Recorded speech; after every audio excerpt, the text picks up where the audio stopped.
তালপাড়িতে গিয়েছিলাম আমরা সবাই, সব বন্ধুরা। আজকে ছুটি ছিল সবার, তাই গিয়েছিলাম। তাল গাছে ওঠার চেষ্টা চলছে, কে উঠবে কে উঠবে না এসবই চলছে আর কি, কে পারবে। লাস্টে একজন সিলেক্ট হয়েছে, দেখা যাক কি করতে পারে। অর্ধেকটা উঠেছে, আর পাচ্ছে না বলছে, নেমে পড়লো। আবার উঠেছে, একজন দাঁড়িয়েছিল তার উপর দিয়ে। যাক, দেখা যাক। উঠছে।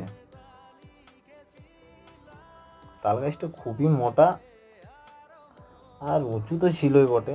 তাল প্রচণ্ড তাল ছিল, মানে ভাবার থেকেও বেশি। গ্রামে তো এটাই সুবিধা না, তাল গাছে উঠেও গেছে। আর সব যেন নিচে চাতক পাখির মতো দাঁড়িয়ে আছে, কাটারি ছুটছে। প্রকৃতিটা দেখো,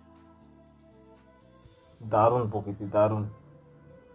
এই গাছটাতে দেখছো তাল, মারাত্মক।